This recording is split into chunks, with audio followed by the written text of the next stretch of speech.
uma maré favorecendo a direita. No ano passado foi o Trump. Nesse ano, o partido do Milei venceu as eleições legislativas na Argentina. Agora, se no Brasil, no México, na Venezuela, a gente tem notícias ruins, no final de semana, no Chile, nós tivemos notícias boas. A direita no Chile é agora a favorita com o José Antônio Kast para vencer as eleições presidenciais e tirar a esquerda do poder. No primeiro turno, a candidata comunista terminou à frente com 26,85% dos votos, enquanto o Kast teve 23,92%. Em uma primeira análise, isso pode até parecer ruim para você, mas é importante ressaltar que a esquerda só tinha uma candidata, a Janete Jara, enquanto a direita dividiu o voto entre 4 candidatos, que agora tendem a apoiar o Kast. As pesquisas indicam que o Kast, a direita, deve ter algo como 61% dos votos, enquanto o Jara teria 39%.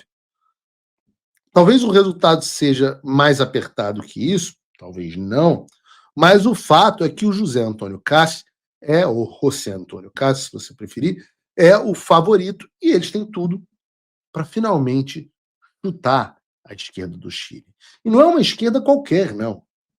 A mulher é esquerda nível Lula e Maduro. Vejam, por exemplo, uma das falas da Janete Jara na televisão chilena.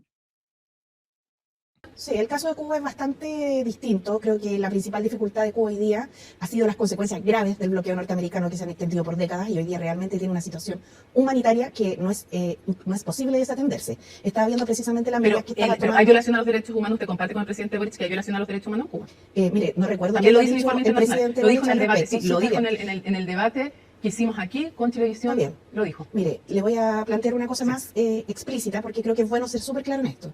Nosotros hemos condenado las violaciones Isso está muito acelerado, hein, Bruno? de derechos humanos que se han producido en Chile. Sin lugar a dudas, porque entre otras cosas mi partido y su militancia han sido de las principales víctimas de aquello. Hemos perdido a muchas personas tanto en sus vidas como en el exilio y en otras medidas represivas, ¿no? Y ese mismo estándar es el que aplicamos para donde existan violaciones a los derechos humanos. ¿Las hay en Cuba? Claramente las consecuencias del bloqueo generan, y vuelvo a eso, una situación en la que hay una crisis humanitaria importante. Y eso no es algo que en el debate pueda estar lejos, ahora, puede estar fuera de la perspectiva. El presidente Boric dijo, no hay por qué elegir entre condenar categóricamente el bloqueo y denunciar las violaciones a los derechos humanos. Por eso quiero saber, si usted ya me acaba de decir que considera un régimen autoritario, es decir, que considera una dictadura. Veja esa parte. No, perdón, a Venezuela, perdón. Venezuela. Claro, es que no quiero reafirmar porque no es así, no considero lo mismo de los dos países. Eso es lo que quiero entender. ¿Usted no considera una dictadura Cuba? No, yo creo que Cuba tiene un sistema democrático distinto del nuestro, que efectivamente un partido único.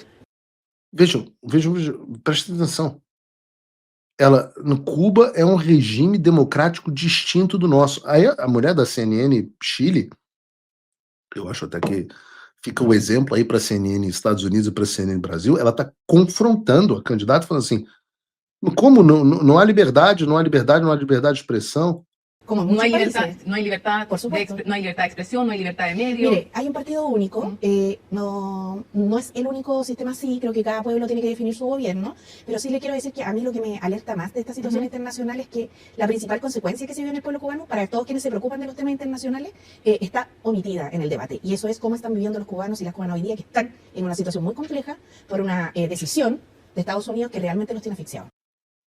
Eu trago de vez em quando política latino-americana aqui, que eu porventura tenho que comentar na televisão aqui dos Estados Unidos.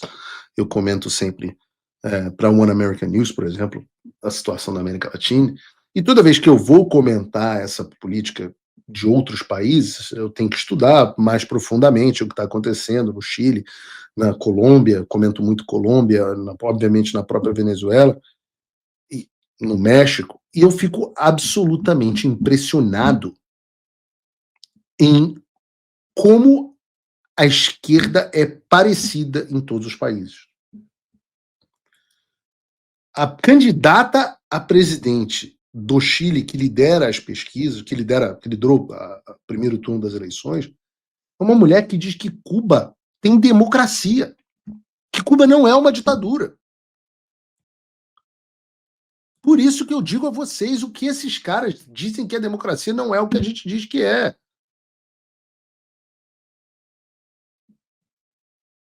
E eu trago o Chile, porque o Chile traz uma esperança para o Brasil. Porque hoje o Brasil tá na merda, vou usar o bom português, mas o Chile, porque ainda tem um sistema eleitoral, os chilenos parecem estar cansados disso. Nas eleições legislativas já varreram a esquerda e a direita conseguiu maioria tanto na Câmara quanto no Senado. E eu digo, é uma coisa muito parecida com o Brasil. De um lado você tem uma candidata comunista que diz que Cuba é uma democracia, e do outro lado você tem o Zé Antônio Cássio liderando a direita do senso comum, da liberdade econômica, do conservadorismo. E eu digo, há esperança. Tem uma maré favorecendo a direita. No ano passado foi o Trump. Nesse ano, o partido do Milei venceu as eleições legislativas na Argentina. Na Bolívia, a esquerda perdeu pela primeira vez em décadas. Na Colômbia, tudo indica que nós teremos o partido do Petro fora do poder, ou seja, existe luz no fim do túnel em termos de vontade popular na América Latina toda. No Brasil, a gente tem que garantir que tenha eleições, que tenham de fato eleições com candidatos que nos representem. E não adianta fechar os olhos, enfiar a cabeça num buraco, desistir, isso não vai resolver o problema. As pessoas que estão assim, não vamos falar sobre esses assuntos, não quero nem mais ver o que está acontecendo, porque eu não vou ver o que está acontecendo, eu não vou me estressar. Não, você não tem essa opção. Se você estiver desinformado, o seu destino será o destino do México, onde o partido da presidente controla o Supremo Tribunal Federal, todos os juízes federais. Não sei se vocês sabem, uma das primeiras coisas que eles aprovaram no ano passado, no México, na reforma eleitoral, foi eleições para juiz, inclusive para ministro do STF. O que aconteceu? Um STF que já era politizado se tornou mais uma instituição capturada completamente pela esquerda. Então, se você não estuda o que está acontecendo, se você não observa o que está acontecendo nos outros países, você vai ignorar os avisos, e isso é ruim para você.